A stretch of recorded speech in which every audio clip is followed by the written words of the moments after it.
I've spent my entire life believing that motherhood meant selflessness, that family success meant my success, that supporting others' dreams defined my worth. But when my daughter Rebecca stood at her lavish wedding reception and introduced me, as someone who couldn't even keep a real career, I finally understood the painful truth. I'd been pouring my love and energy into a child who saw me as nothing more than a cautionary tale. My hands trembled as I recalled that moment. The elegant ballroom had fallen silent. My ex-husband Michael's new wife had smirked. And in that painful silence, I made a decision that would change everything. Before we jump back in, tell us where you're tuning in from, and if this story touches you, make sure you're subscribed, because tomorrow, I've saved something extra special for you. It all began in Mapleton, a city where the divide between traditional values and modern ambitions is marked by nothing more than a few neighborhoods and a lot of assumptions. I wasn't born into privilege. My parents were hardworking teachers who taught me the value of education and service to others. When I was young, I dreamed of becoming a celebrated author, but life had other plans. I became pregnant with Rebecca when I was just 22.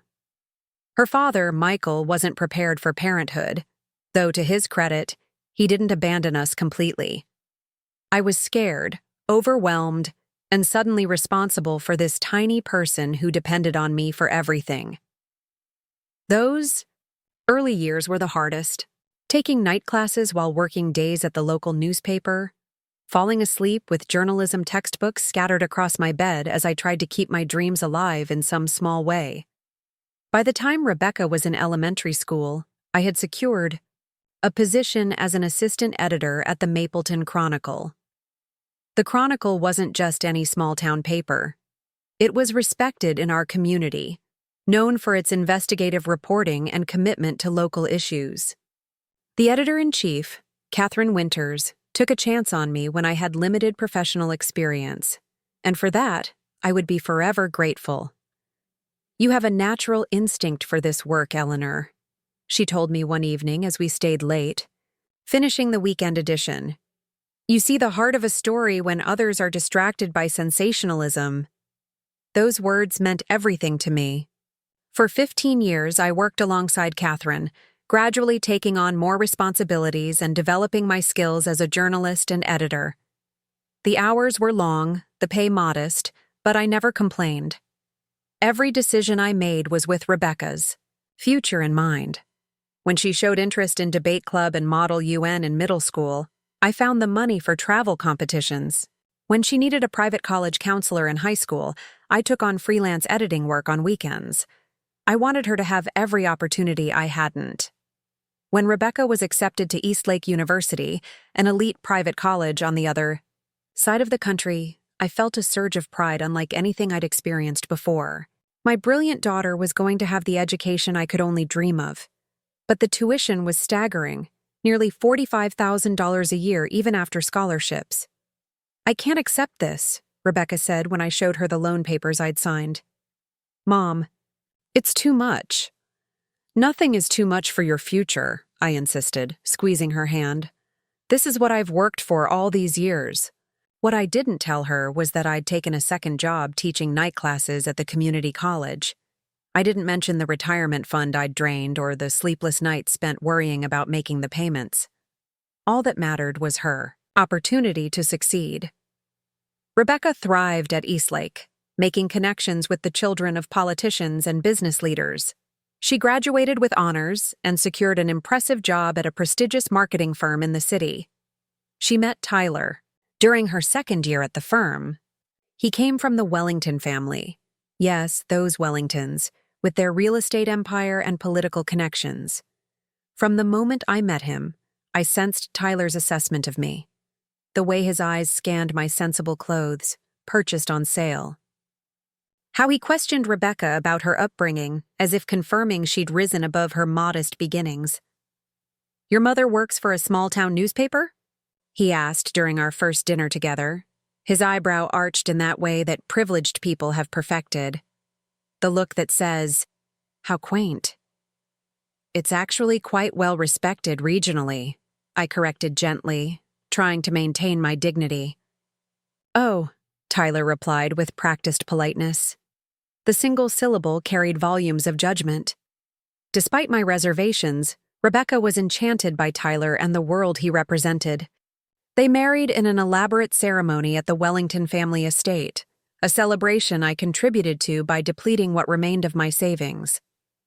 I sold my modest home and downsized to a small apartment to help cover their wedding costs, though Rebecca doesn't know this. The Wellingtons insisted on a wedding that would impress their social circle: 8 bridesmaids in designer gowns, imported flowers, a renowned chef. After the wedding, Rebecca and Tyler wanted to buy a brownstone in the historic district of the city, not as grand as the Wellington family home, but respectable enough for Tyler's standards. The down payment was substantial. "We'll help you, of course," I offered without hesitation. "I've been saving for something important like this." What Rebecca and Tyler didn't know was that the savings I referred to was actually the money I'd set aside for potential health issues. At my age, after years of working long hours and putting my health second, that wasn't just prudent, it was necessary. But I couldn't bear to see Rebecca struggling, especially when Tyler constantly compared their lifestyle to his wealthy friends. For 3 years, I lived frugally and sent money whenever they needed it. House renovations, a luxury car when Rebecca said she felt embarrassed by her older model, contributions to a vacation home fund. I never expected repayment. After all, isn't that what mothers do? Sacrifice without conditions? Preparing and narrating this story took us a lot of time, so if you are enjoying it, subscribe to our channel, it means a lot to us. Now, back to the story. Then Catherine fell ill. Cancer moved swiftly, giving her only months from diagnosis to her final days. I was by her side throughout, not just as her employee, but as her friend.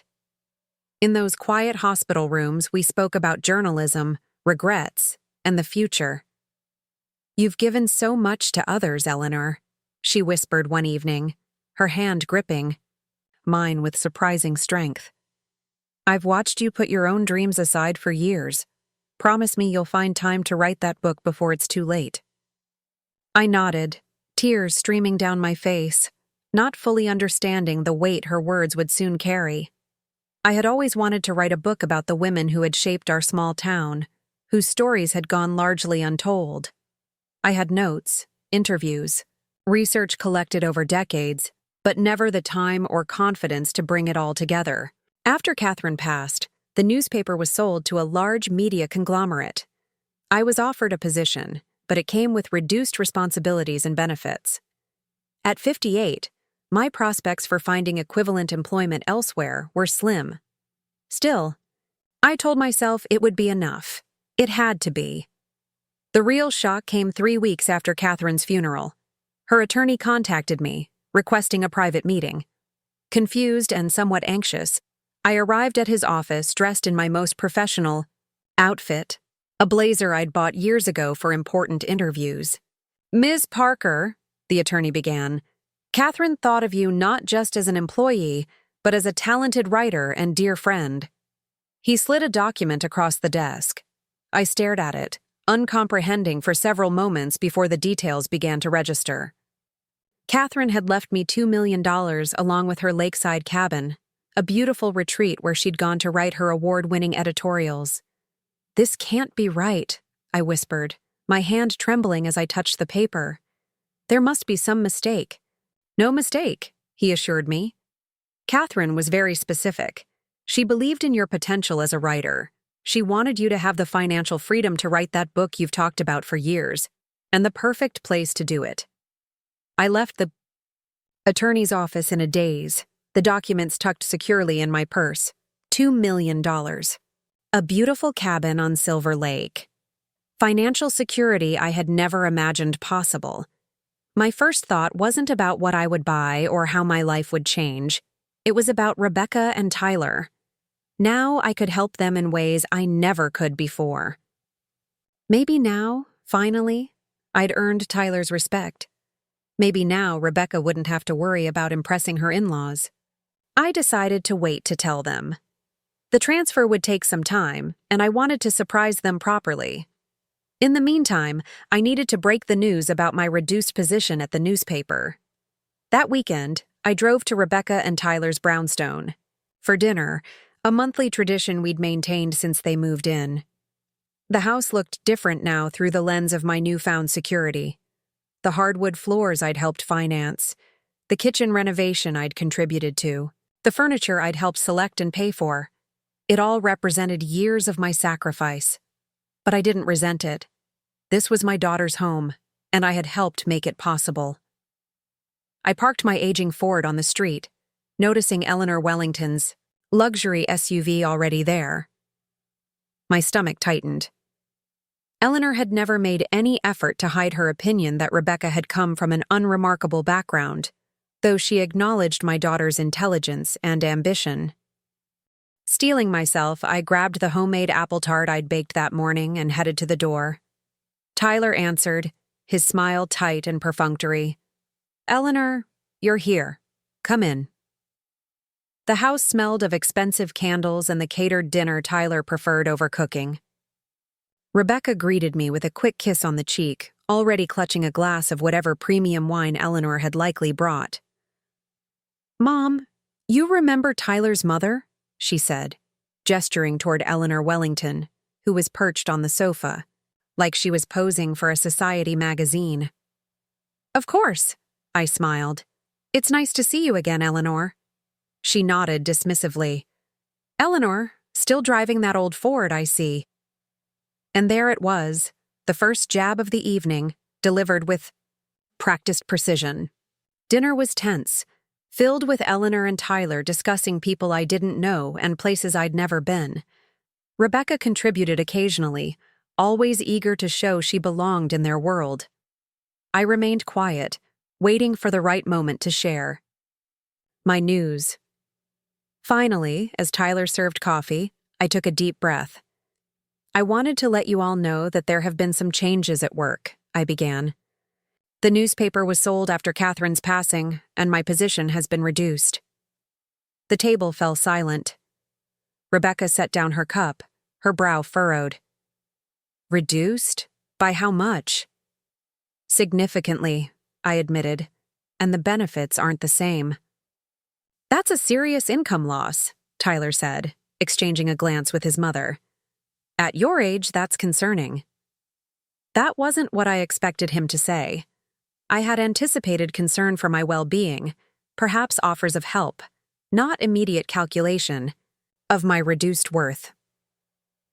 "I know, but I've been thinking that maybe it's time for me to focus on my writing," I said. "I've always wanted to write a book, and with more time." "Writing?" Rebecca interrupted, her voice tight. "Mom, you're 58. People work well into their 70s these days." I stared at her, momentarily speechless. My daughter, who knew my deepest dreams, was dismissing them as impractical fantasies. "This is very unfortunate timing," Tyler cut in, his tone clipped. "Especially since we were counting on your help with the baby's room." The baby. My heart skipped a beat. This was the first I'd heard of a grandchild on the way. "You're pregnant?" I asked Rebecca, joy momentarily overshadowing everything else. She nodded, not quite meeting my eyes. 12 weeks. We were going to tell you tonight." "That's wonderful news," I said, reaching for her hand across the table. "And of course I'll help with the nursery." "How exactly?" Eleanor asked, her jewelry catching the light as she leaned forward. "On your reduced salary from a dying local newspaper?" The room temperature seemed to drop 10 degrees. Rebecca's face hardened, and Tyler shifted uncomfortably. "What Mom means is," Rebecca began. "I know exactly what I mean," Eleanor cut in. "Your mother has always done her best, but let's be realistic about the kind of support she can provide." "I've supported this family for years," I said, my voice surprisingly steady. "Perhaps it's time I focused on my own dreams for a change." Rebecca stared at me as if I'd suggested something scandalous. "Your own dreams? What about our needs? What about the fact that we're having a baby? We were counting on your financial support, especially since the nursery needs to be perfect before the baby arrives. I tried to process what I was hearing. They were planning for a child, and they'd already factored my money into the equation without even discussing it with me. A baby is wonderful news, I repeated, trying to focus on the joy rather than the expectation. But I don't understand why you'd need my financial support for that. You both have excellent jobs. Tyler cleared his throat, looking anywhere but at me. We've been talking about Rebecca cutting back on work once the baby comes. Her income would drop significantly, and we'd need help with childcare costs. I could help with the baby, I offered. I raised Rebecca alone, after all. I have experience. Eleanor's laugh was immediate and cutting. No offense, Eleanor, but there's a world of difference between raising a child in, well, your circumstances and providing the kind of upbringing Tyler and Rebecca want for their child. My cheeks burned. And what circumstances would those be, Eleanor? You know exactly what I mean. Limited resources, no connections, a small apartment. She waved her hand dismissively. Children need stability, opportunities, advantages. I gave Rebecca all of those things, I said quietly. Did you? Eleanor raised an eyebrow. Then why was she the only one in her private high school who couldn't attend the international trip? Why did she have to work through college while her peers were networking? Face it, Eleanor. You did your best, but your best wasn't enough to give her the advantages she deserved. I felt as though I'd been slapped. I turned to Rebecca, waiting for her to defend me, to remind Eleanor of all the sacrifices I'd made. But she just stared. At her plate, silent. Rebecca? I prompted, my voice barely above a whisper. Do you agree with Eleanor? She looked up then, and what I saw in her eyes broke something inside me. Embarrassment, judgment, disappointment. Mom, she began carefully, we appreciate everything you've done, but the truth is, your career has always been limited. And now with your hours cut, you're becoming... She hesitated, searching for the word. A burden, Tyler finished for her. You're becoming a financial burden when we need support the most. A burden. After everything I'd sacrificed, everything I'd given up, I was now a burden to them. I see, I said, surprised by how calm I sounded when inside I was crumbling. And what would you suggest I do about that? Eleanor straightened, clearly pleased to offer a solution. My friend Patricia is looking for someone to help with her literary salon events, greeting guests, taking coats, that sort of thing. Room and board included, plus a modest salary. Given your background in, well, local journalism, it seems ideal. A glorified coat checker. At 58 years old, after decades in journalism, after putting my daughter through college and helping buy her house, I was being offered a position as someone's servant.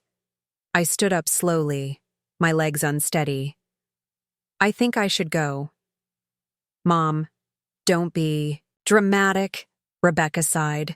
We're just trying to be practical here. Practical, I echoed. Is that what you call it when you plan my future as someone's hired help without even asking me? When you call your own mother a burden? Eleanor cut in sharply. No one likes a martyr. Rebecca and Tyler have their future to think about. A child on the way, a home to maintain. Tyler nodded, the motion seeming to cost him great effort. Come over for dinner next weekend. Just you and Rebecca. We'll talk everything through calmly. I nodded, knowing I wouldn't be accepting that invitation. Goodbye, Rebecca. I walked out of that beautiful brownstone I had helped buy, leaving behind the daughter I had raised and the grandchild I would love from a distance. As I drove away, tears streaming down my face, Catherine's words echoed in my mind. Promise me you'll find time to write that book before it's too late. It wasn't too late, I realized. In fact, it was just the beginning. After I left the brownstone, I drove aimlessly through Mapleton's quiet streets. The autumn leaves swirled around my car, matching the tumult of emotions inside me. A burden. My own daughter had allowed that word to define me. Somehow, 30 years of sacrifices had been reduced to a financial calculation, a liability on their perfect family ledger. I found myself parking at Silver Lake, the moonlight creating a shimmering path across the water. Catherine's cabin, my cabin now, sat dark and waiting on the opposite shore. I hadn't been inside since the attorney handed me the keys, too overwhelmed by its implications to fully embrace the gift. Taking a deep breath, I pulled out my phone and dialed a number I rarely used. "Margot, it's Eleanor. I know it's late, but I could really use a friend right now." 40 minutes later, I sat across from Margot Reynolds in a 24-hour diner, pouring out everything: the inheritance, Rebecca's pregnancy, being called a burden, the generous offer to become Eleanor Wellington's friend's coat checker. Margot had been my roommate in college before I'd gotten pregnant with Rebecca. While I'd set aside my journalism dreams to raise a child, she'd gone on to become a successful literary agent in New York. We'd kept in touch over the years, our friendship surviving the distance and divergent paths. Those entitled, ungrateful, Margot stopped herself, taking a sip of coffee instead of finishing the sentence. "I'm sorry, Ellie. I know she's your daughter, but what they said to you is inexcusable." "I keep thinking I missed something," I admitted, stirring my untouched tea. Some crucial parenting moment where I should have taught her empathy or gratitude. Margot shook her head firmly. "This isn't on you. You were an exemplary mother. Rebecca made her choices, and unfortunately, she's chosen status over appreciation. So what do I do now?" Margot leaned forward, her eyes bright with the same intensity I remembered from our college days when we'd stay up all night, discussing how we would change the world with our words. "You do exactly what Catherine wanted you to do. You write that damn book." The conviction in her voice sparked something inside me, a flutter of possibility that had lain dormant for decades. "I haven't written anything but newspaper articles in 30 years, I protested weakly. "So? Those articles won awards, Eleanor. Catherine didn't leave you that money and cabin because she felt sorry for you. She did it because she believed in your talent." Margot reached across the table and squeezed my hand. "And so do I." That night, I slept on Margot's couch, too emotionally exhausted to drive back to my apartment. In the morning, she handed me a business card before heading to the airport for her flight back to New York. "This is Emily Chen, the best editor I know for narrative nonfiction. Call her. Tell her I sent you." After Margot left, I made 2 decisions that would change the course of my life. First, I called Emily Chen and scheduled a virtual meeting for the following week. Second, I drove to Silver Lake and truly entered Catherine's cabin, my cabin, for the first time. The space was exactly as I remembered from the few times I'd visited Catherine here. Warm wood interiors, walls lined with bookshelves, large windows capturing the lake's serene beauty. A writing desk positioned to take advantage of the view. Everything spoke of intentional solitude, of a space designed for creation. I spent the day opening windows, airing out rooms, running my fingers along the spines of Catherine's books. The cabin felt like a bridge between past and future, between Catherine's legacy and my unwritten potential. That evening, I sat at Catherine's desk, my desk now, and began to sort through the research materials I'd collected over the years. Interviews with Mapleton's remarkable women, historical documents from the town archives, photographs, letters, news clippings. The bones of the book I'd always wanted to write, but never found time to create. By midnight, I'd outlined the first chapter. By dawn, I'd written it. After decades of helping others tell their stories in the confines of newspaper columns, I was finally telling the stories that burned brightest within me, with no word limits, no editorial constraints. The freedom was terrifying and exhilarating in equal measure. In the days that followed, I divided my time between preparing the cabin for full-time occupancy and writing. I gave notice at my apartment, arranged to have my few cherished possessions, moved, and finished the second chapter of my manuscript. Rebecca called twice. I let the calls go to voicemail, not yet ready to hear what she had to say. Her messages were stiff, more confused than apologetic.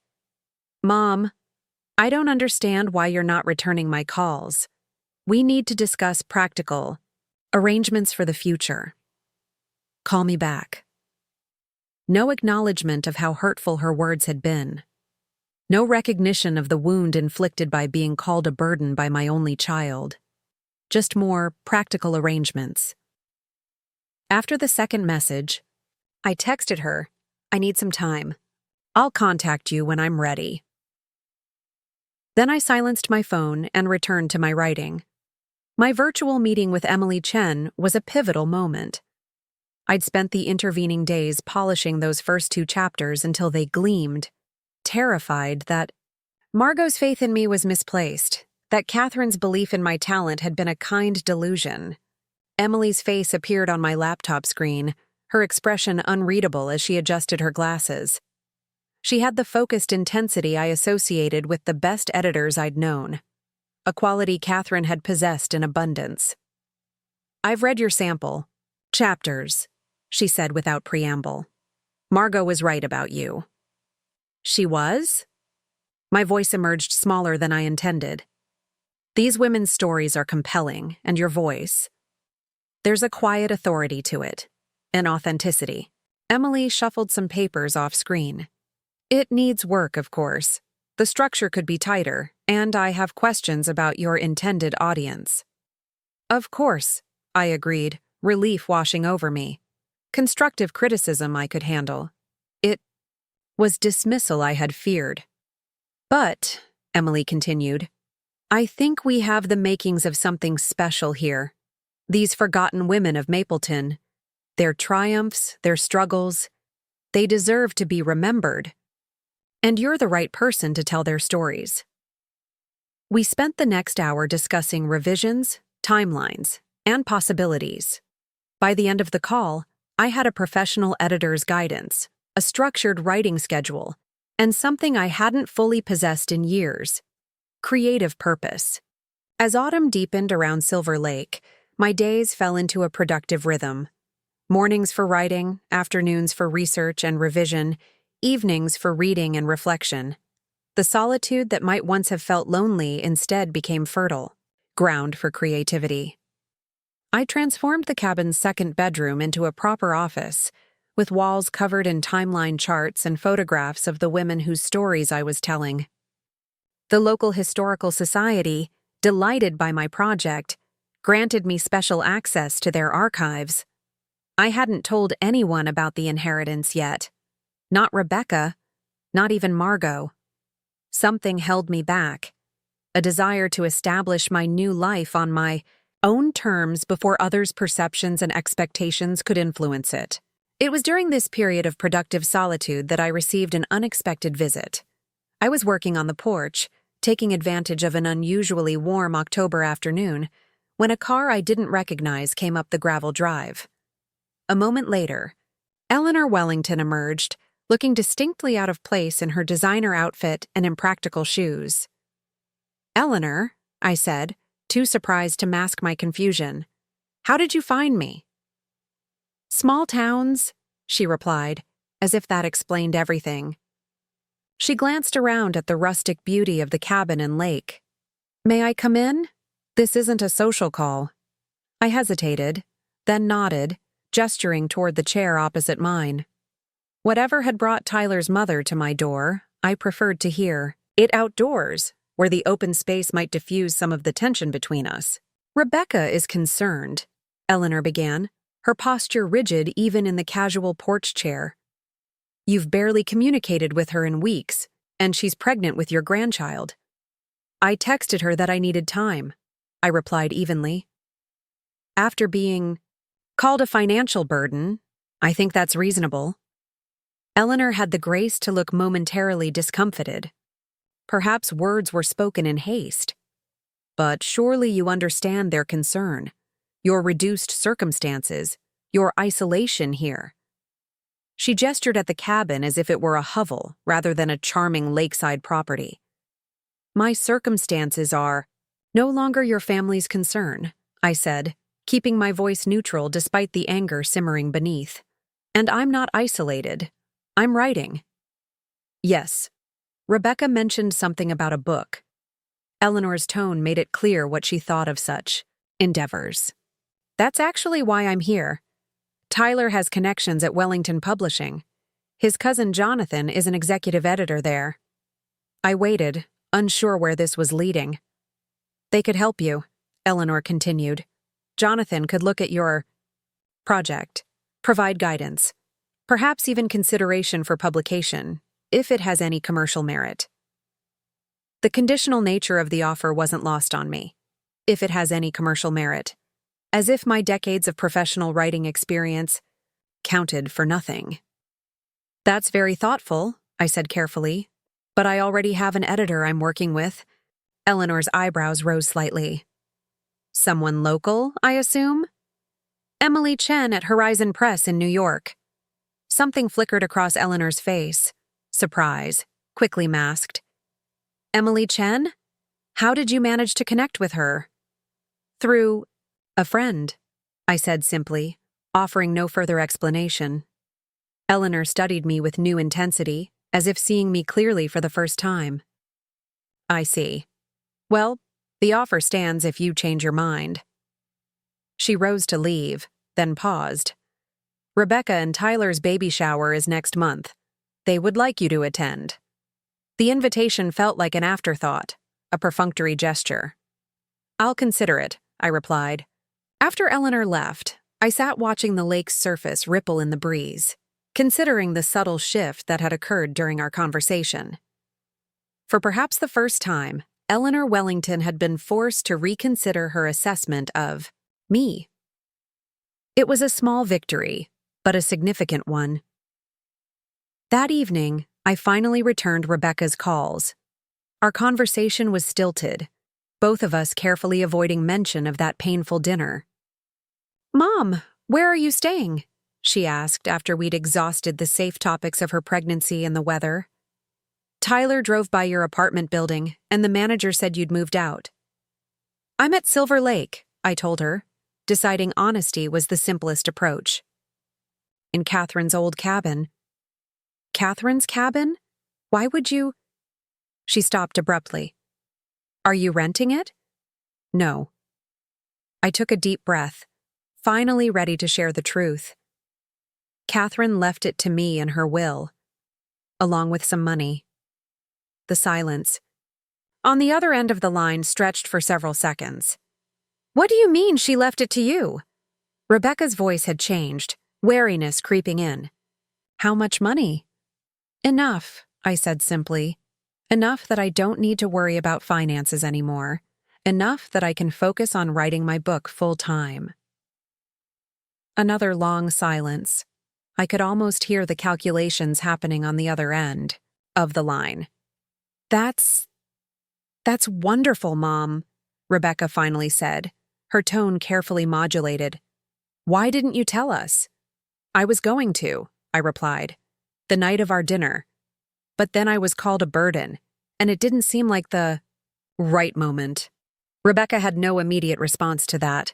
When she spoke again, her voice was softer, perhaps genuinely regretful. I never meant to hurt you. Things have been stressful with the pregnancy and the renovations. I wasn't thinking clearly. It wasn't quite an apology, but it was closer than I'd expected. I understand, I said, choosing reconciliation over resentment. Pregnancy can be overwhelming. So you'll come to the baby shower? The hopeful note in her voice reminded me of the little girl who used to ask me to read just one more story before bedtime. Yes, I promised. I'll be there. After we hung up, I returned to my manuscript with renewed energy. The conversation with Rebecca had been imperfect but necessary, a first step toward a new kind of relationship between us. one based on mutual respect rather than financial dependence. The following weeks brought significant progress on my book. Emily's guidance proved invaluable, her incisive questions pushing me to dig deeper into the women's stories, to find the universal themes that would resonate with readers beyond Mapleton. "You're writing about small-town women," she told me during one of our weekly calls. "But you're really exploring how women throughout history have shaped communities while being systematically erased from their official narratives. That's powerful." Eleanor. The day of Rebecca's baby shower arrived crisp and bright. I dressed carefully in a new outfit I'd purchased during a rare trip into the city, a tailored pantsuit in deep burgundy that made me feel both professional and confident.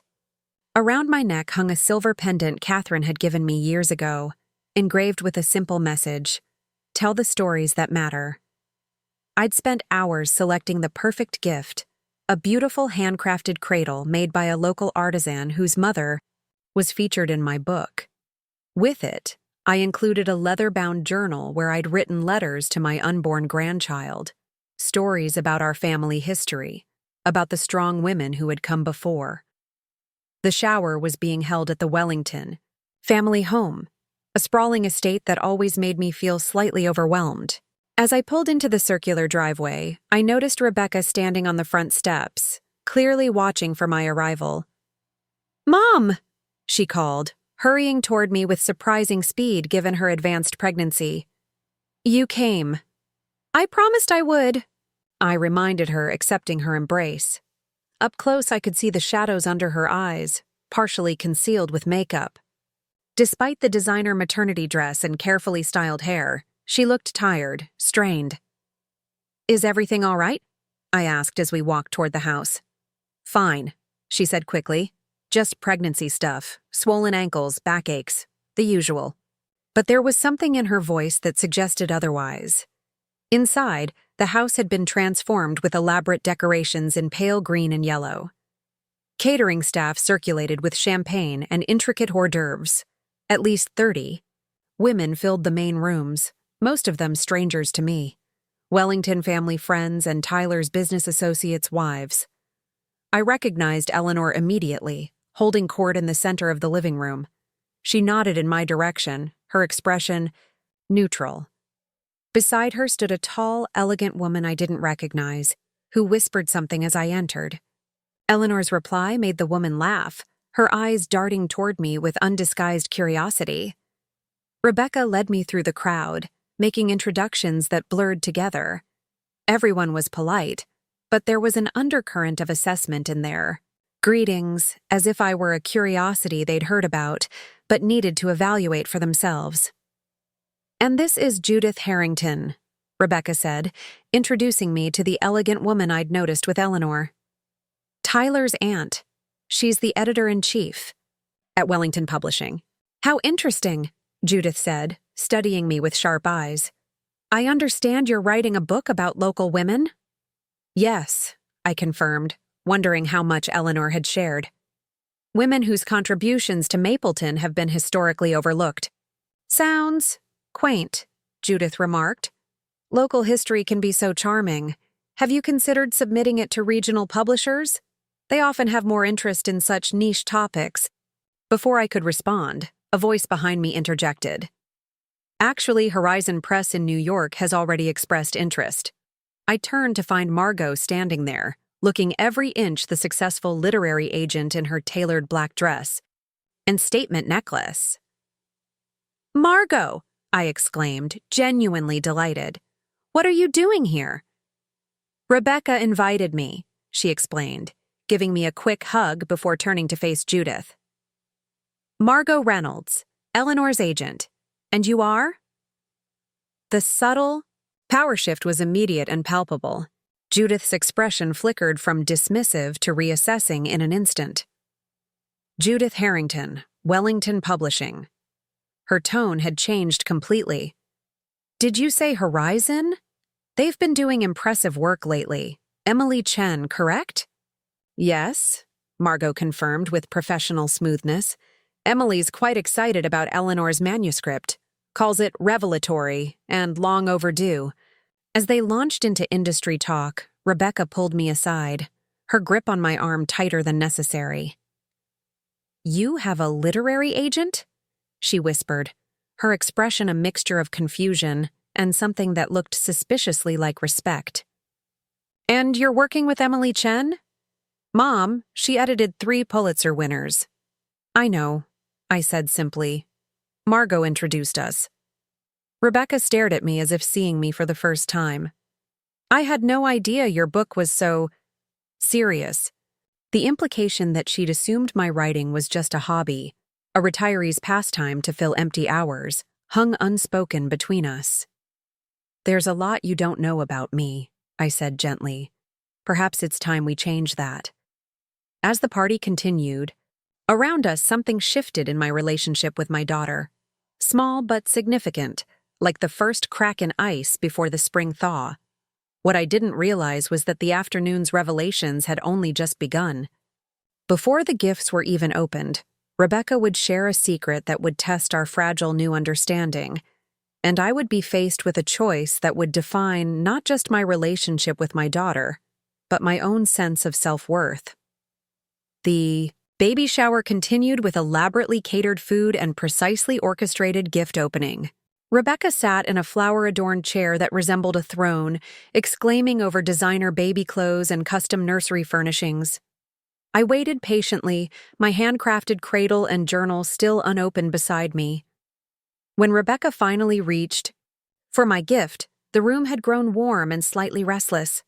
She unwrapped the cradle first, her fingers tracing the hand-carved woodland animals that danced along its edges. "It's beautiful, Mom," she said, genuine appreciation in her voice. "Is it handmade?" "By Marion Cooper's son," I explained.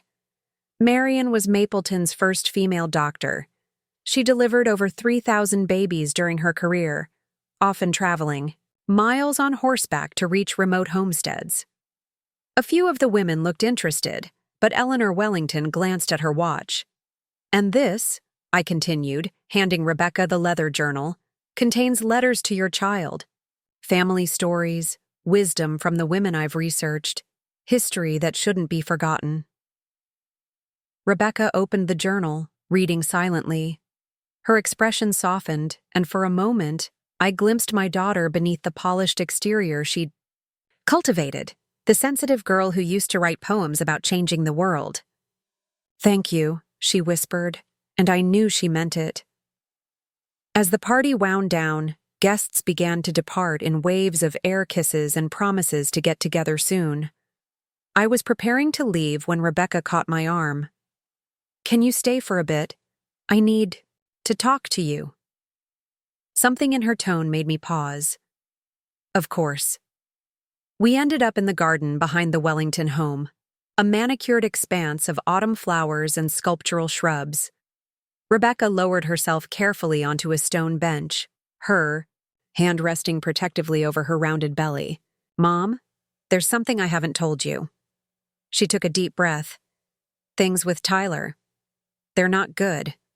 I sat beside her, concern replacing the lingering awkwardness between us. "What's happening?" "The company is struggling. Bad investments, a project that fell through. Tyler's father is furious." She twisted her wedding ring nervously. "We're in serious financial trouble." "I thought the Wellingtons were," I began. "Wealthy, they are, or were. But Richard, Tyler's father, has made it clear that Tyler needs to fix his own mistakes. He's cut us off until the company recovers." Her voice broke slightly. "We might lose the brownstone." The implications settled over me. Their lifestyle, so carefully curated to impress the Wellington circle. The baby coming in less than 2 months. Tyler's pride and Rebecca's desperate need to belong. "That's why you asked about my finances at that dinner," I realized. "You weren't just being cruel. You were panicking." Rebecca nodded miserably. "I handled it terribly. I let Tyler and his mother pressure me into treating you like an asset instead of my mother." Tears spilled down her cheeks. "I'm so ashamed." I took her hand. this child I'd raised who had become a stranger and was now finding her way back to me. Why didn't you just tell me the truth?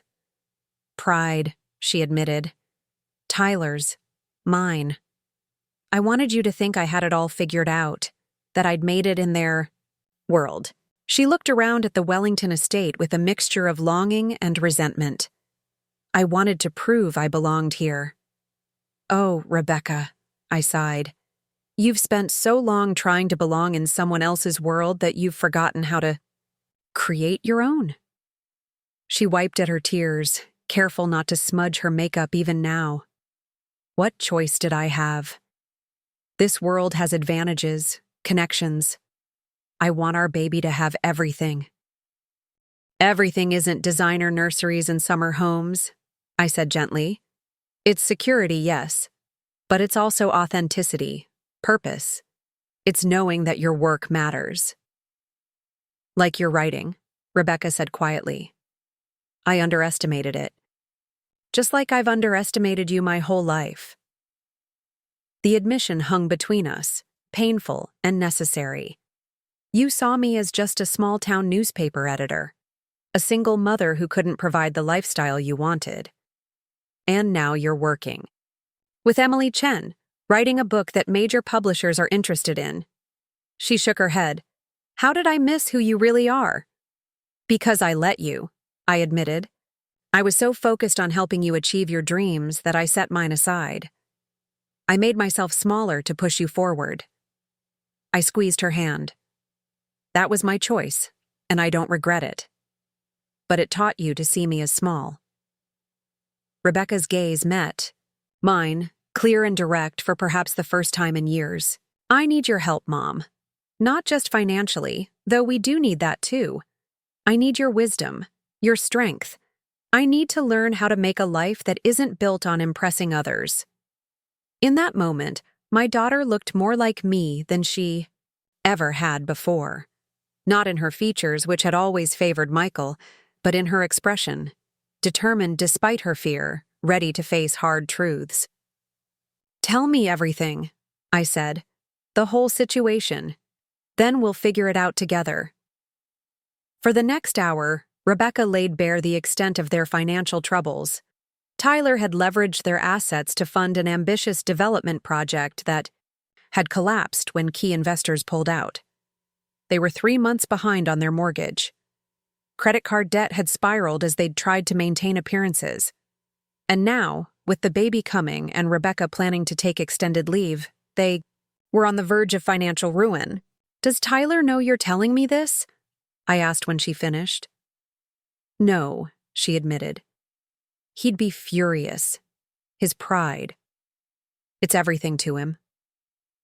I considered this, thinking of the arrogant young man who had looked down on my career and background.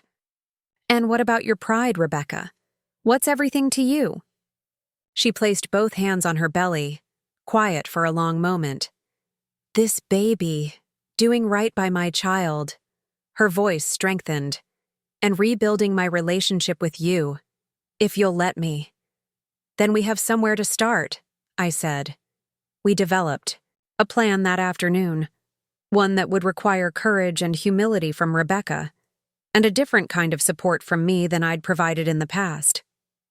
Not just financial bailout, but guidance toward self-sufficiency. You need to tell Tyler that things have to change, I insisted. Complete financial transparency between you, a realistic budget, and he needs to swallow his pride and seek professional financial advice. Rebecca nodded, though fear flickered in her eyes. And if he refuses? Then you'll have difficult choices to make. But you won't make them alone. As darkness fell, I drove back to my cabin, my mind churning with the day's revelations. I had the financial means to solve Rebecca and Tyler's problems entirely. Catherine's inheritance could pay off their debts, save their home, give them a fresh start. But would that truly help them? Or would it just enable continued dependency and poor decisions? Later that night, I called Margot. How did you know to come to the baby shower? I asked, after thanking her for her timely intervention with Judith. Harrington, Rebecca called me, Margot explained. She had questions about your book, about Emily Chen. I think she was trying to understand this new version of her mother. The image of Rebecca secretly calling my old friend, seeking to understand me, touched something deep within. Perhaps she had been on her way back to me even before our garden confession. She's in trouble, Margot. Financial trouble. And let me guess, she wants you to fix it. She needs help, I acknowledged, but I'm trying to figure out what kind of help actually helps. Margot was silent for a moment. You know, when my daughter was struggling with her first novel, I could have called in favors, pulled strings. Instead, I made her work with a brutal editor who tore her manuscript apart and forced her to rebuild it. She cried for a week. She now has 3 bestsellers. Tough love, I murmured. The toughest, Margot agreed, because it's not really love if it keeps someone from growing. Her words stayed with me as I returned to my manuscript that night, adding a chapter about Marion Cooper, the doctor whose son had crafted Rebecca's cradle. Marion had raised 5 children alone after her husband's death, putting all of them through college while maintaining her medical practice. Her diary entries revealed her constant worry about whether she was doing right by her children, whether her work took too much from them. I cannot give them wealth or social standing, she wrote in 1904, but I can show them that a life of purpose is the greatest inheritance. 2 days later, Rebecca called me in tears. I told Tyler everything, she said, her voice ragged. About our conversation, about asking for your help. He's furious. He says I betrayed him by exposing our problems to outsiders. I'm not an outsider, I reminded her. I'm your mother. That's what I said. The force in her voice surprised me. I told him I was done pretending, done choosing his family's approval over my relationship with you. Pride surged through me at my daughter's courage. How did he respond? He stormed out. That was last night. He hasn't come home. I closed my laptop, setting aside the morning's writing. Do you want me to come over? No, she said, her voice steadying. I need to handle this myself, but knowing you're there, that you believe in me, it helps, Mom. Later that day, my phone rang again. This time, it was Tyler. Mrs. Parker, he began formally. I understand my wife has discussed our private financial matters with you. Hello, Tyler, I replied, keeping my tone neutral. Yes, Rebecca and I had a frank conversation about your situation. I want to make it clear that we don't need charity, he said stiffly. The Wellington family handles its own problems. I bit back my first response, which would have pointed out that he hadn't been handling them particularly well. Instead, I chose a path that might preserve his dignity while still helping my daughter. I'm not offering charity, Tyler. I'm offering an investment opportunity. There was a pause. What kind of investment? I understand you have expertise in residential development. I've recently inherited property that may have development potential. This wasn't exactly true. Catherine's cabin was perfect as it was, and I had no intention of developing it. But Tyler didn't need to know that. Yet. You want my professional assessment? The change in his tone was immediate. Condescension replaced by interest. As a first step, I said, why don't you come to Silver Lake tomorrow? We can discuss possibilities. After hanging up, I smiled to myself, thinking that Catherine would appreciate the strategy. She'd always said that the best way to help someone in crisis was to give them a purpose, a way to contribute rather than just receive. Tyler arrived at the cabin precisely on time the next day, his luxury car looking out of place on the gravel drive. His expression as he surveyed the property was calculating, assessing its value rather than its beauty. Mrs. Parker, he greeted, me with practiced politeness. This is quite a setting. Please call me Eleanor, I said, gesturing toward the porch chairs. Would you like some coffee? He nodded, his gaze still roaming over the property. I could almost see him mentally subdividing it, calculating potential returns. When I returned, with the coffee, he had a small notebook open, already jotting down ideas. "The lakefront location gives you significant leverage," he began without preamble. "Limited supply, high demand. You could easily fit 6 luxury homes on this acreage, perhaps 8 if we maximize the footprint." I let him continue, outlining his vision for Silver Lake Estates, with its private docks and premium pricing. The developer in him had completely taken over, momentarily overriding his personal problems. "That's quite ambitious," I said when he finished, "but I have a different proposition for you." His expectant expression made clear that he anticipated my offering him the development contract, a lifeline for his struggling company. "I'd like you to help me establish a writer's retreat," I said instead, "converting the boathouse into additional cabins, creating a small conference center for workshops and readings, preserving the natural setting while making it a sanctuary for creativity." Tyler's face fell, disappointment plain. "A writer's retreat? With all due respect, there's significantly less profit potential in that approach. Profit isn't my only consideration," I explained. "This place changed my life. I wanted to offer that possibility to others." "I don't understand what this has to do with our situation," Tyler said bluntly. "Rebecca said you wanted to help us." "I do," I confirmed, "but not by simply writing a check. I'm offering you a legitimate consulting project. You have skills I need: budgeting, contractor management, permitting. I'll pay market rate for your services." He sat back, processing this. "You're offering me work. Meaningful work," I emphasized. "With fair compensation, enough to address your immediate financial concerns while you rebuild your company's core business."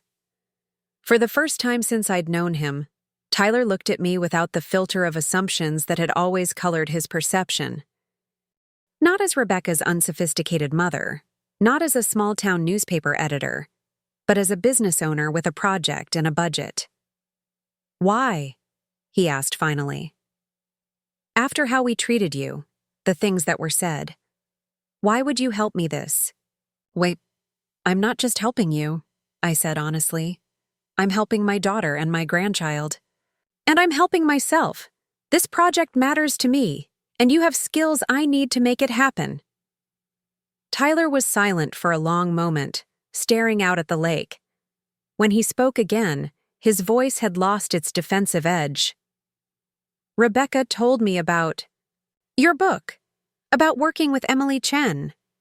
He shook his head slightly. "I had no idea you were. I mean, I knew you wrote for the newspaper, but I didn't understand that you were." "An actual writer?"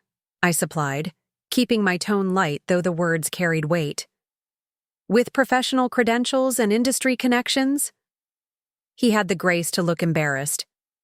"Yes, I made assumptions based on superficial factors." "We all make assumptions, Tyler. The question is whether we're willing to revise them when presented with new information." Our conversation continued for another hour, gradually shifting from business to personal.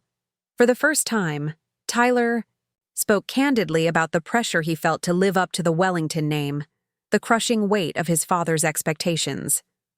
"I was raised to believe that wealth was the only meaningful measure of success," he admitted. "That anything less than expanding the family fortune was failure." "And now?" I prompted. He placed his empty coffee cup on the side table, his expression troubled. "Now I'm about to become a father, and I'm terrified that I'll pass on the same toxic values to my child." "Awareness is the first step toward change," I told him. "You have choices about what legacy you want to create." As Tyler prepared to leave, we had the outlines of an agreement, both professional and personal. He would help me develop the writer's retreat concept, bringing his business expertise to bear on a project that would preserve Catherine's legacy while extending its impact. In return, I would provide fair compensation and, more importantly, a path toward rebuilding his self-worth separate from his family's definition of success. "Thank you," he said as he got into his car. "Not just for the project, but for—" He struggled to find the words. "For seeing you," I finished for him. "Really seeing you, beyond the Wellington name and expectations." He nodded, something like hope flickering in his eyes. "Rebecca is lucky to have you as her mother. I hope our child has your wisdom." As his car disappeared down the lane, I turned back to my cabin, feeling a sense of rightness settle over me. I hadn't simply bailed out my daughter and son-in-law. I had offered them something more valuable, a model for living with integrity, for aligning actions with deeper values. That evening, I returned to my manuscript with renewed purpose, adding a passage about how true empowerment comes not from wealth or status, but from the ability to define success on your own terms. As Marion Cooper had written over a century ago, "The greatest freedom is not from want, but from the tyranny of others' expectations." 3 weeks later, my phone rang just after midnight. It was Tyler, his voice tight with controlled panic. "Eleanor, Rebecca's in labor, 2 weeks early. We're at Mapleton General." "I'm on my way," I said, already reaching for my clothes. The night my grandchild entered the world marked not just a new generation, but the birth of something equally precious, a family rebuilt on foundations of truth and mutual respect. What I didn't know then was that this night would also set in motion events leading to Rebecca's wedding speech 6 months later. Words that would challenge me to fully claim my own story in ways I had never imagined possible. My granddaughter, Sophia Elizabeth Wellington, entered the world at 3:42 a.m., a tiny, perfect being with Rebecca's determined chin and Tyler's contemplative eyes. I stood beside my daughter throughout her labor, witnessing a strength in her I'd always known was there, but she had perhaps forgotten. Tyler surprised me with his steady presence, his focus entirely on Rebecca's needs rather than his own discomfort. "She's beautiful," I whispered as the nurse placed Sophia in Rebecca's arms. The raw emotion on my daughter's face, exhaustion mingled with wonder and fierce love, mirrored exactly what I had felt when I first held Rebecca 30 years before.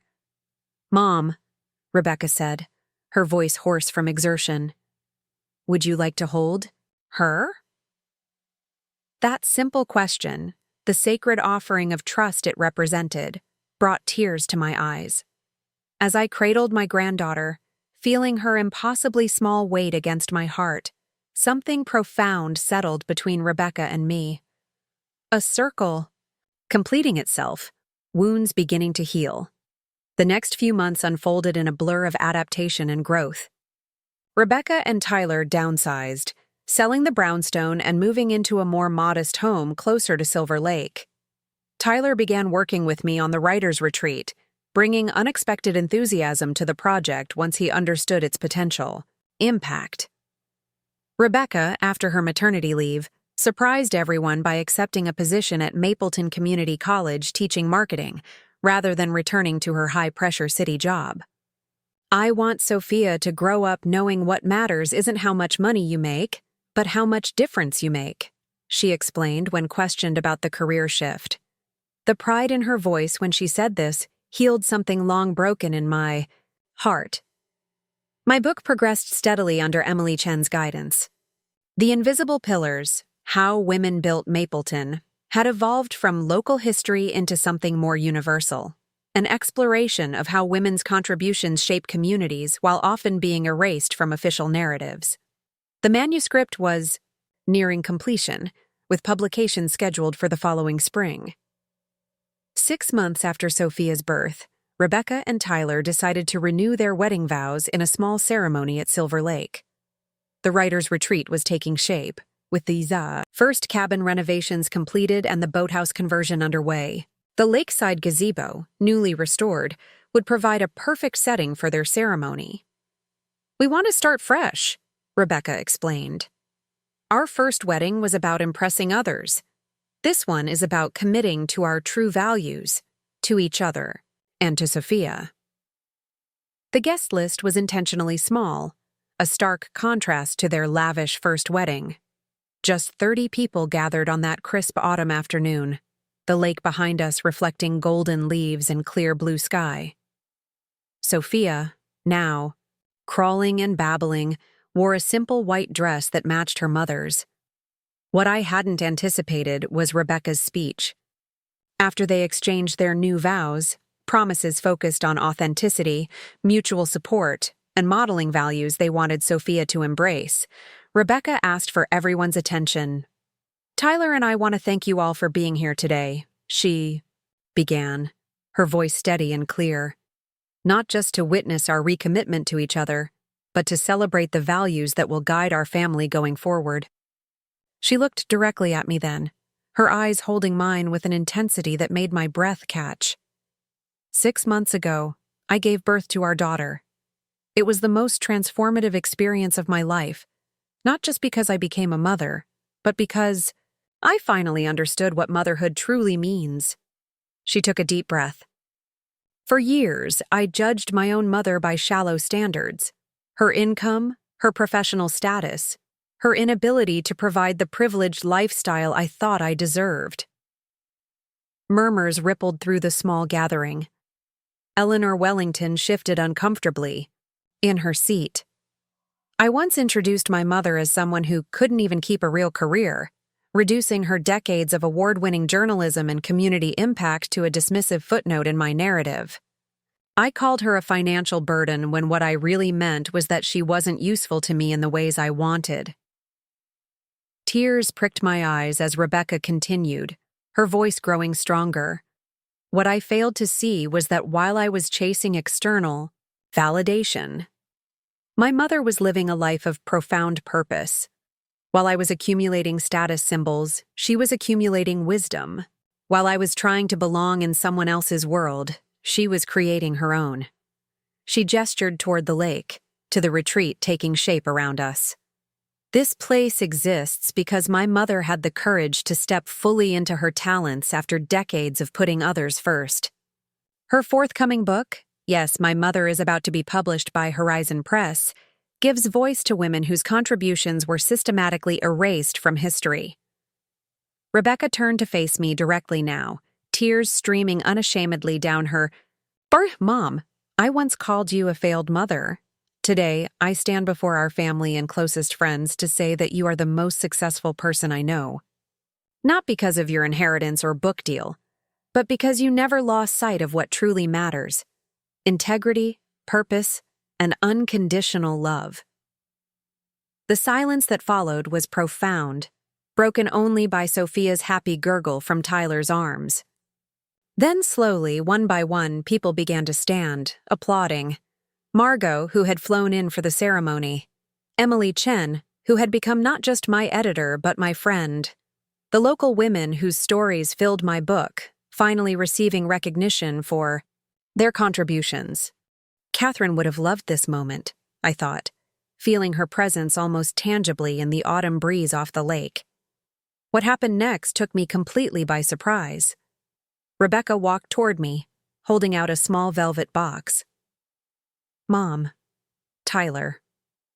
And I want you to have this.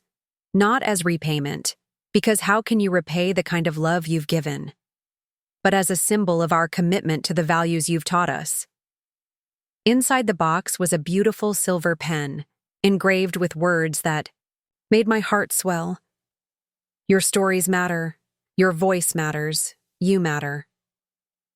"Would you say something, Mom?"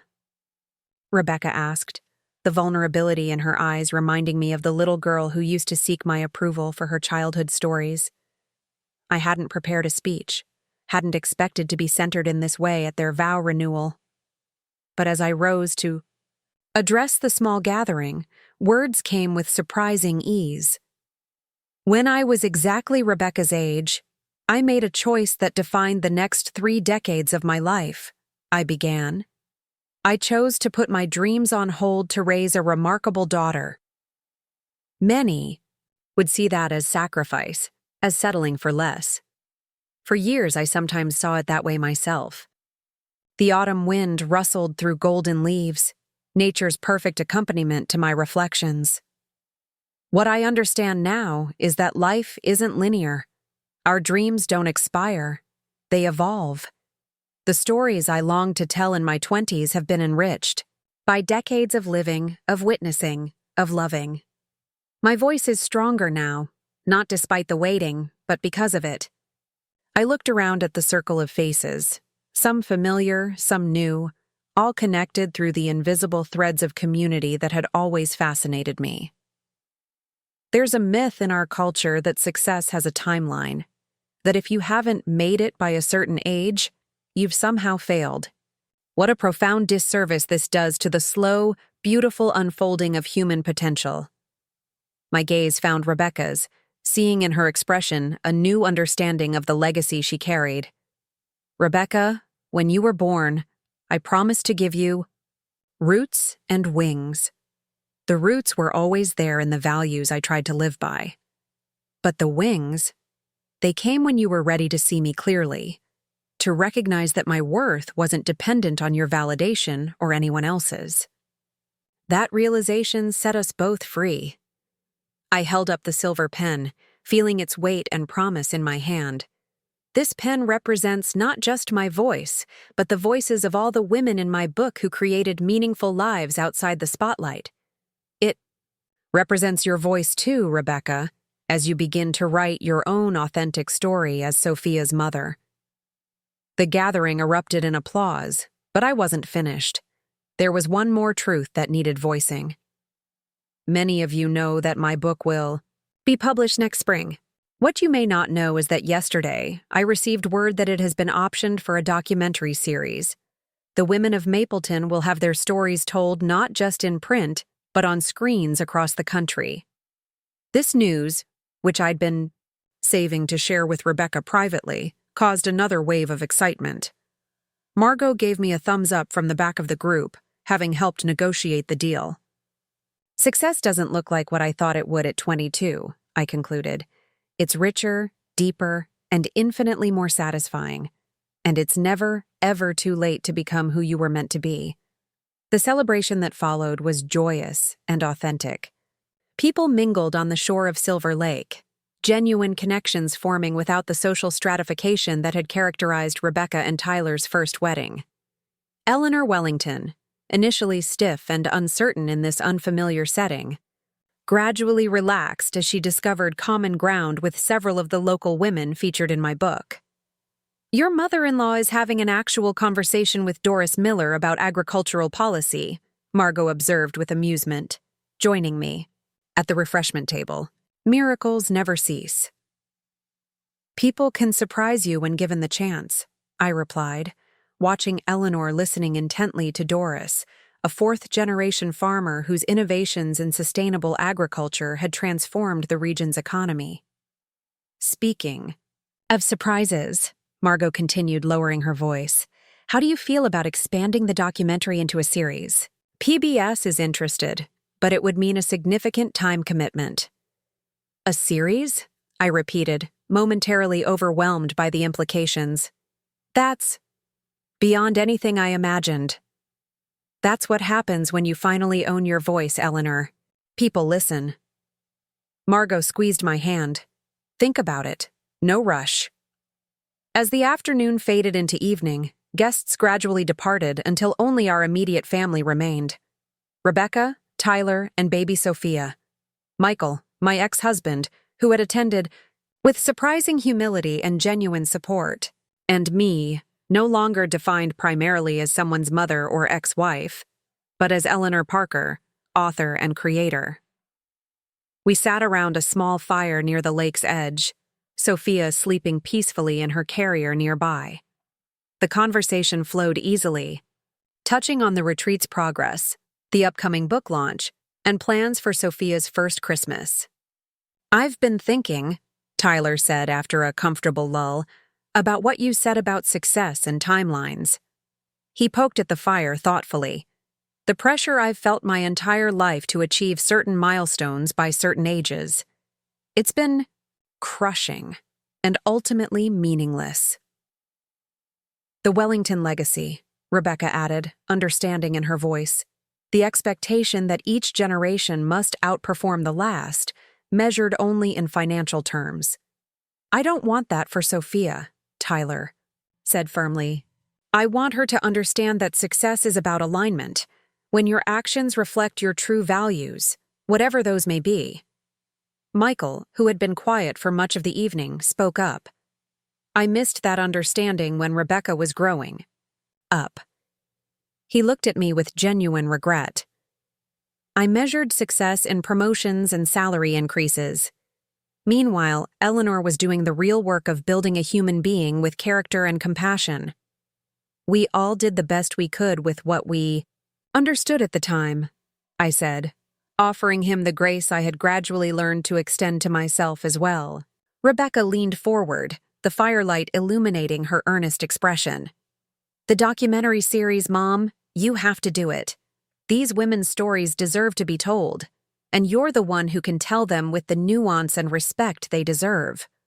"It would mean more time away from Sophia," I pointed out, the grandmother in me reluctant to miss any of my granddaughter's milestones. "We'll bring her to you," Tyler suggested. "Make it a family adventure. She should see her grandmother changing the world." The phrase caught me by surprise. Changing the world. Such a grand concept, one I'd never applied to my own work. Yet in giving voice to the overlooked women of Mapleton, wasn't I indeed changing the world, if only by expanding our understanding of who shapes history?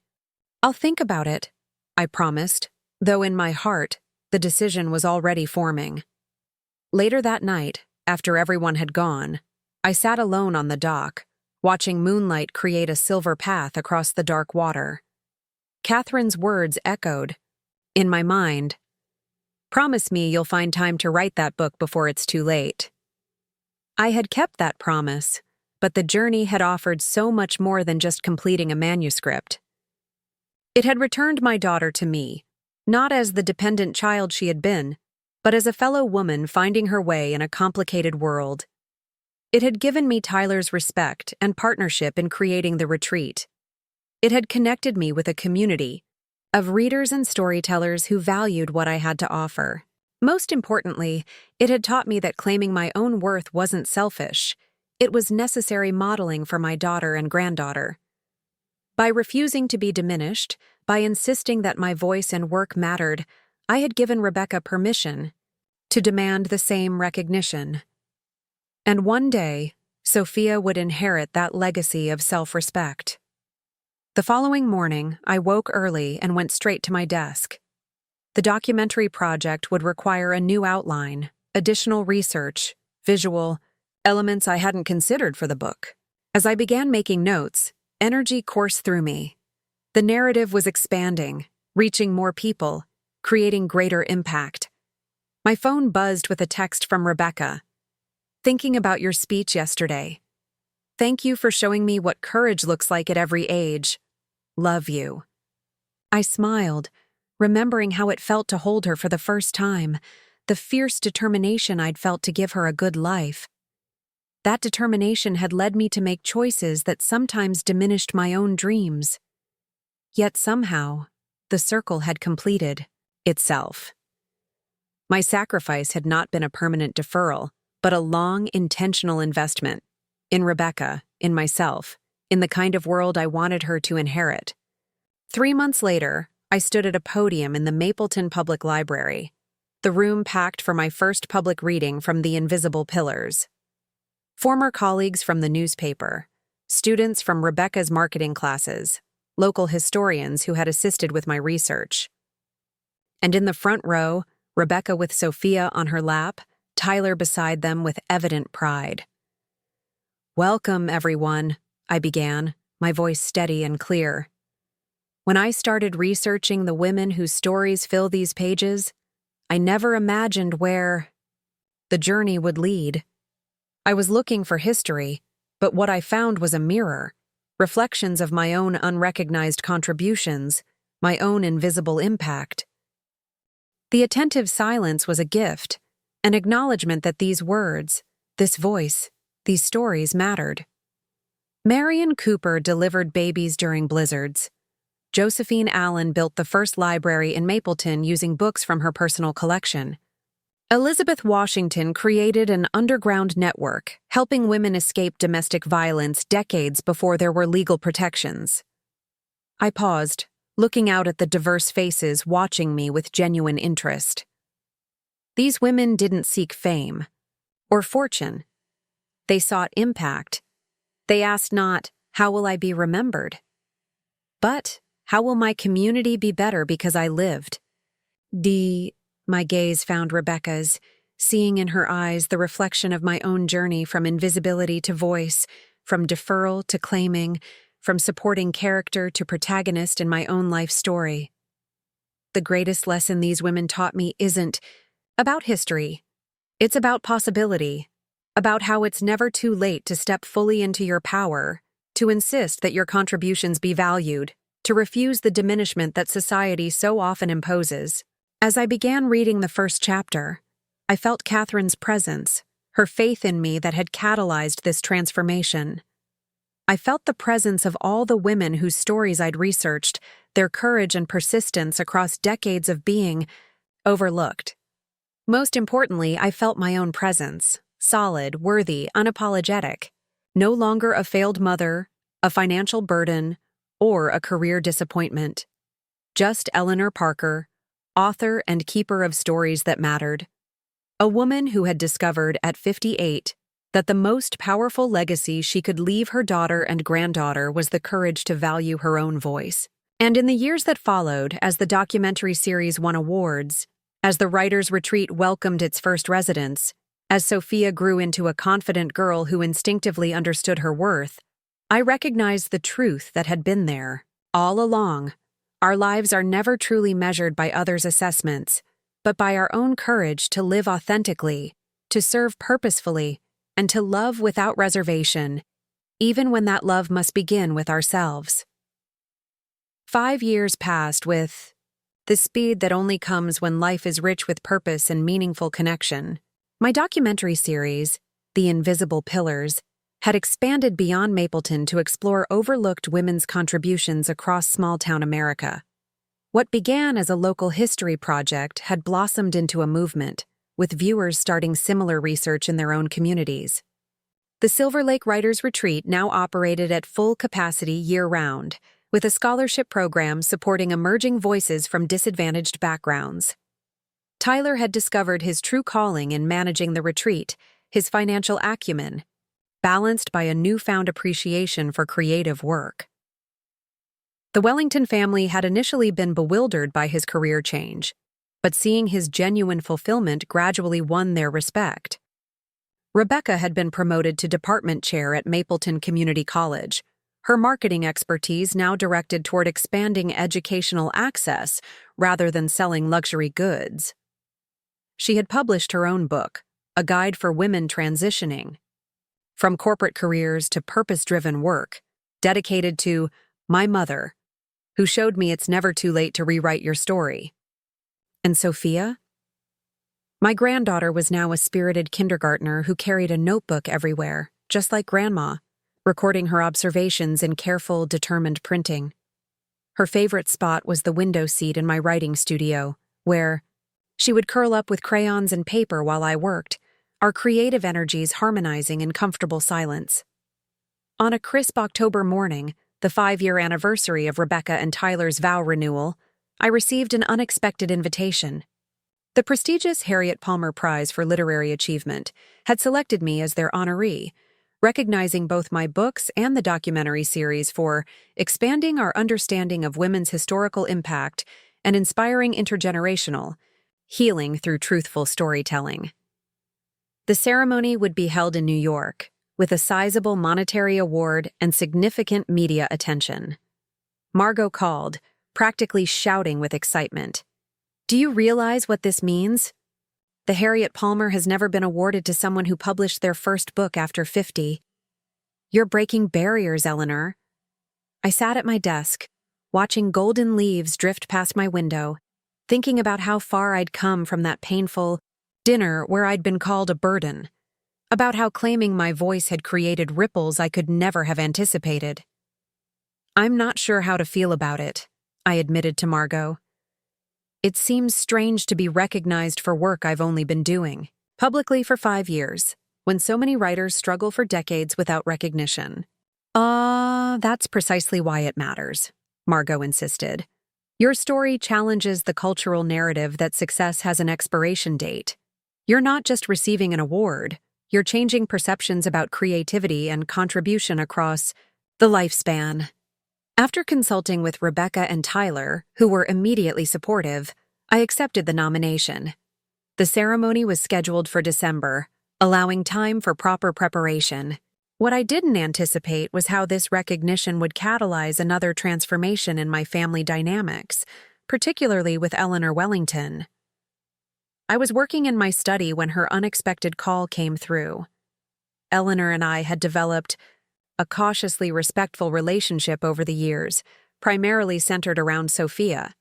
We weren't friends exactly, but we had reached a place of genuine civility. "Eleanor, I've just heard about the Harriet Palmer Prize," she began without preamble. "Congratulations. It's well-deserved recognition." "Thank you," I replied, surprised by her initiative. "That's kind of you to say." There was an awkward pause before she continued. "I wonder if you might consider meeting me for lunch next week. There's something I'd like to discuss with you." Curiosity overcame my initial hesitation. "Of course. Did you have a place in mind?" "The Mapleton Inn at noon on Tuesday? I'll make a reservation." The Mapleton Inn was the most upscale restaurant in town. Eleanor's deliberate choice of neutral territory, rather than inviting me to the Wellington estate or suggesting the more casual cafe I preferred. Tuesday arrived with unseasonable warmth, a final golden day before winter settled in. Eleanor was already seated when I arrived, immaculately dressed as always, though I noticed less emphasis on designer labels and more on simple elegance than in years past. "Thank you for coming," she said as I settled across from her. "I've ordered a bottle of the Sauvignon Blanc you mentioned enjoying at Sophia's birthday." The thoughtful gesture, remembering my preference, signaled that this wasn't a typical obligatory family interaction. "Is everything all right?" I asked after we'd ordered. "Rebecca and Tyler are well, as far as I know." "They're fine," Eleanor assured me. "This isn't about them, actually. It's about your book. Well, books plural now, I suppose." I nodded, waiting for her to continue. To my surprise, Eleanor looked uncharacteristically uncertain, almost vulnerable. "I've been following your work," she admitted. "The documentaries, the articles, your speaking engagements about women's invisible contributions, and I've been doing a great deal of thinking about my own life." She took a careful sip of wine, gathering her thoughts. "Did you know that I graduated summa cum laude from Wellesley with a degree in art history?" she asked, the question clearly rhetorical. "Or that I was offered a curatorial position at the Metropolitan Museum before I married Richard?" "No," I said honestly. "I don't think that's ever come up." "Of course it hasn't," Eleanor said with a small, rueful smile. "Because I've spent 40 years being Mrs. Richard Wellington, perfect corporate wife and society hostess. I made my peace with that choice long ago, or so I thought." The waiter delivered our meals, creating a brief interruption. When he departed, Eleanor continued, her voice softer but more determined. "Your work has forced me to confront uncomfortable questions about what I've sacrificed, about the parts of myself I've systematically erased to fit into the role I accepted, about the ways I've perpetuated the very systems that diminished my own potential." I set down my fork, giving her my full attention. "That's not an easy realization at any age." "No," she agreed, "particularly when you've spent decades judging other women who made different choices. Women like you, who prioritized meaningful work even without financial rewards. I owe you an apology for that, Eleanor, a long overdue one." The sincerity in her voice was unmistakable. This wasn't social politeness or family diplomacy. This was genuine recognition of past wrongs. "I appreciate that," I said simply. "But an apology isn't actually why I asked to meet you." Eleanor squared her shoulders slightly, her poise returning. I'd like to establish a foundation focused on supporting women returning to educational and professional pursuits later in life. Women who, for whatever reason, set aside their ambitions and now wish to reclaim them. That sounds worthwhile, I said, genuinely impressed by the thoughtfulness of the concept. And I'd like you to serve as the founding board chair, she finished. Your perspective, experience, and public platform would lend immediate credibility to our mission. I stared at her, momentarily speechless. Me? Not Rebecca? Rebecca is remarkable in many ways, Eleanor acknowledged. But this foundation needs to be led by someone who has lived the experience we're trying to support.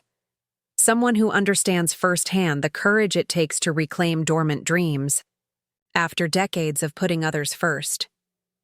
The request was so unexpected, so contrary to our historical dynamic, that I needed a moment to process it. 5 years ago, Eleanor Wellington had suggested I become someone's coat checker. Now she was asking me to chair a foundation bearing the Wellington name. Why now? I asked finally. Why me? Eleanor looked down at her plate, then met my gaze directly. Because watching you succeed, not just professionally, but in rebuilding your relationship with Rebecca, in creating that writer's retreat, in mentoring others, has forced me to confront my own unfulfilled potential. At 72, I find myself wondering what contribution I might still make beyond hosting charity galas. Her vulnerability touched me deeply. It's never too late to ask that question. That's precisely what your story demonstrates, she said, and what this foundation would help other women discover. We spent the next hour discussing her vision in detail. The foundation would provide scholarships for women over 40 returning to education, mentorship opportunities, and networking. Support.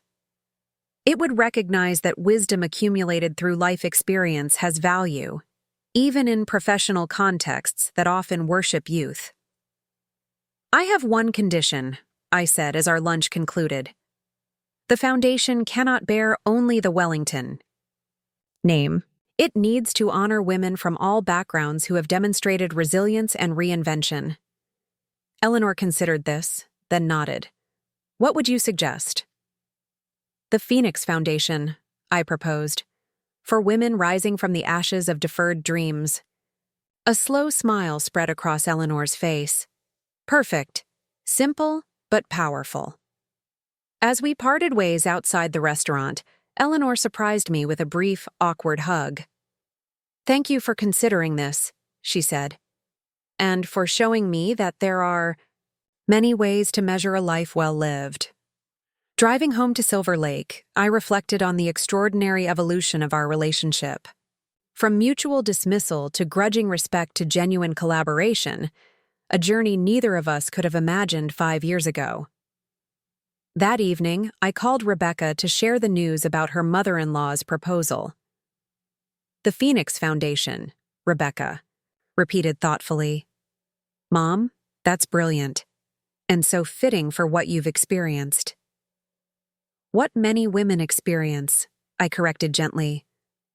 The foundation isn't about me. It's about creating pathways for others. But it wouldn't exist without your example, Rebecca insisted.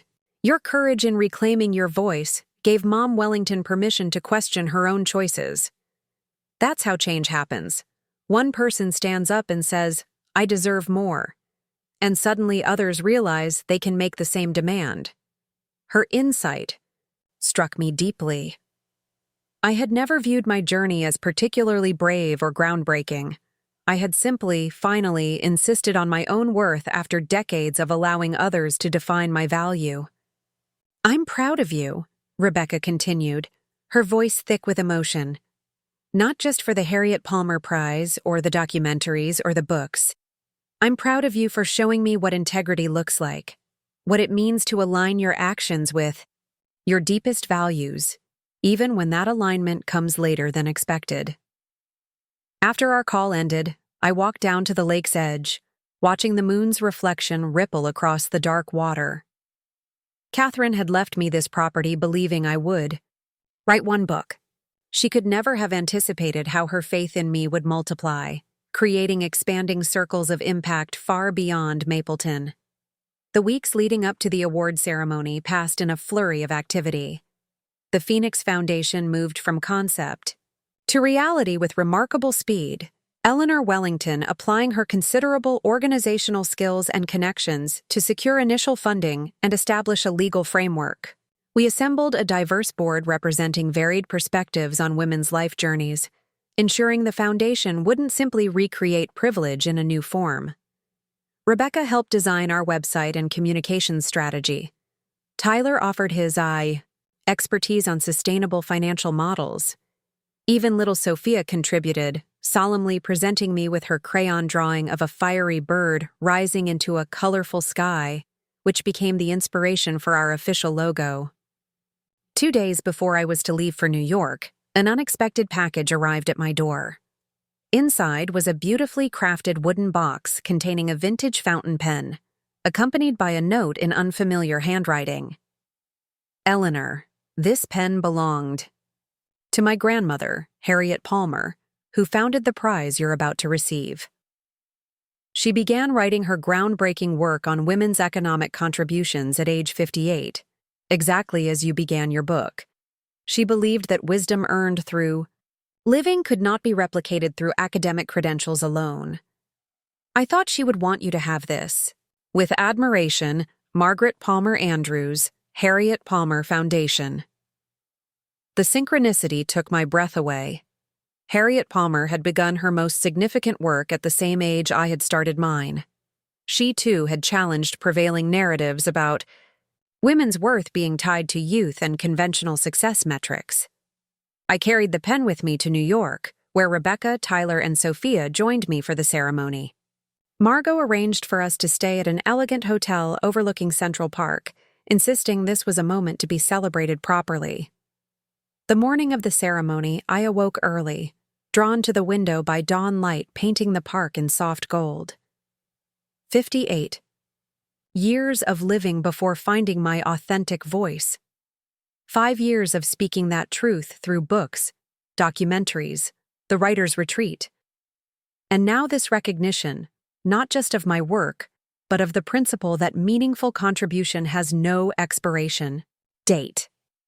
A knock at my door revealed Rebecca, already dressed for the day, with Sophia's hand in hers. "We couldn't sleep," my daughter admitted with a smile. "Too excited. We thought you might want company for breakfast." Sophia climbed onto my lap as room service delivered coffee and pastries. "Grandma," she announced with 5-year-old certainty, "when I grow up, I'm going to write books and make movies and help people just like you." Rebecca and I exchanged glances over her head, both recognizing the profound gift in Sophia's declaration. Unlike her mother and grandmother, Sophia would grow up believing unquestioningly in her right to create, to speak, to lead, and to be valued for these contributions. "You can do all of those things and more," I assured her, smoothing her wild, morning curls. "And you never have to choose between being loving and being powerful. You can be both, just like your mom." Later that day, as I stood at the podium accepting the Harriet Palmer Prize, I looked out at the assembled literary luminaries, critics, publishers, and media representatives. Impressive as they were, my gaze was drawn to the front row where my family sat, Rebecca, Tyler, and Sophia alongside Margot and Emily Chen, who had become dear friends on this journey. In the second row sat Eleanor Wellington beside Michael, my ex-husband, both there to support this unexpected chapter in my life. Behind them were faces I recognized from the writer's retreat and the documentary project, colleagues and collaborators, who had become an extended creative family. The traditional narrative about creativity and contribution suggests that our most productive years occur in youth, I began, Harriet Palmer's pen in my pocket like a talisman. "We celebrate prodigies and wunderkinds, measuring success by how early it arrives rather than how authentic or impactful it might be." The audience grew still, attentive, But what if our greatest work emerges not from the boundless energy of youth, but from the hard-won wisdom of living? What if some voices need decades of gestation before they're ready to be heard? What if some stories can only be told after they've been fully lived?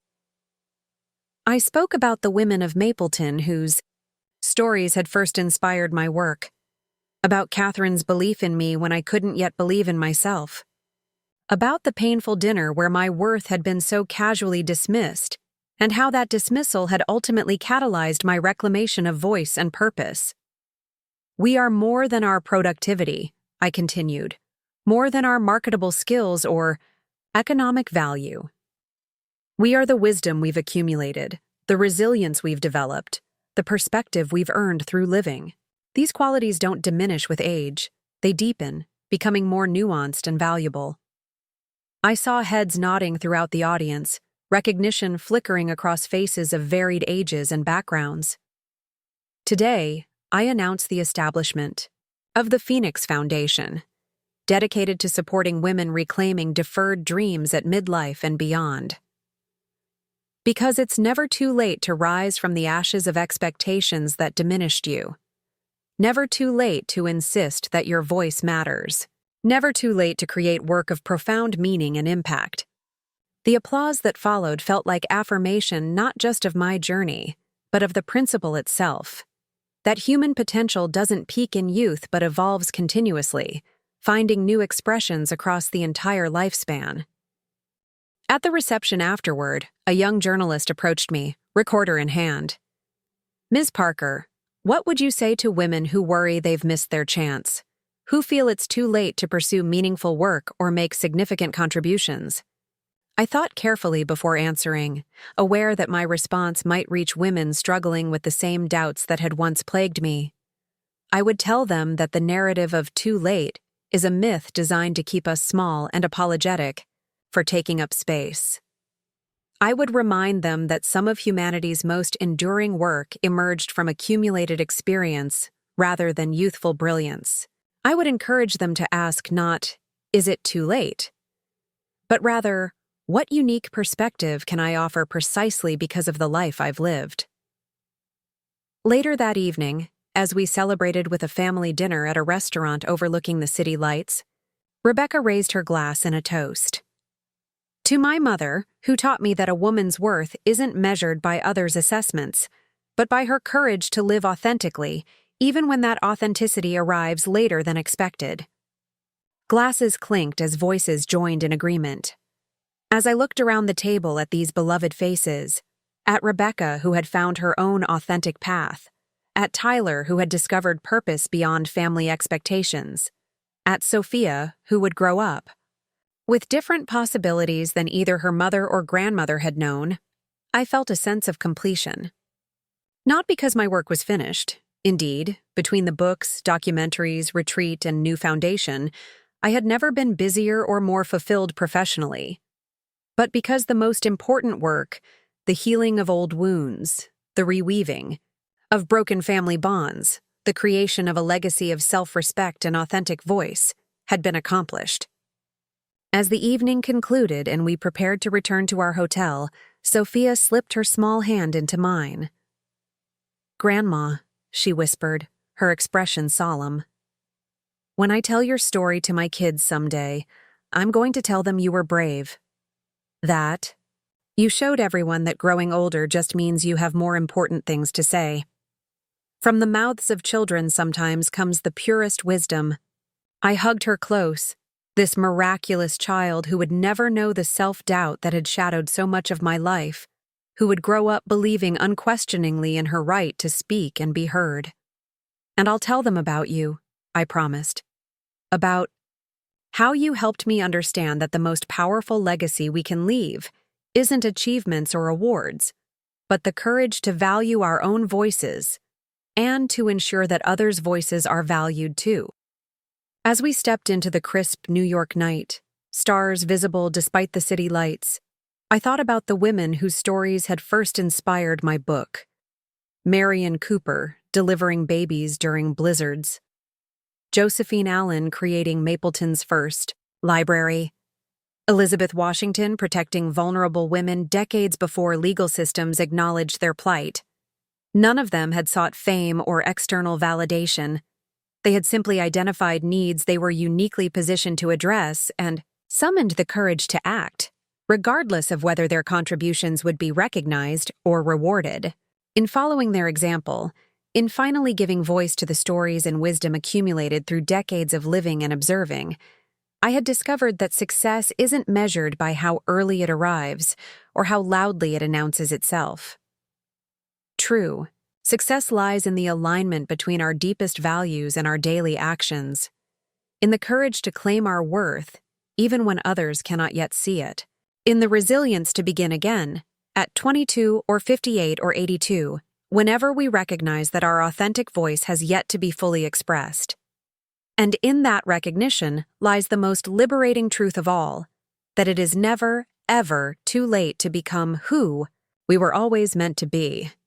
Up next, you've got 2 more standout stories right on your screen. If this one hit the mark, you won't want to pass these up. Just click and check them out. And don't forget to subscribe and turn on the notification bell so you don't miss any upload from us.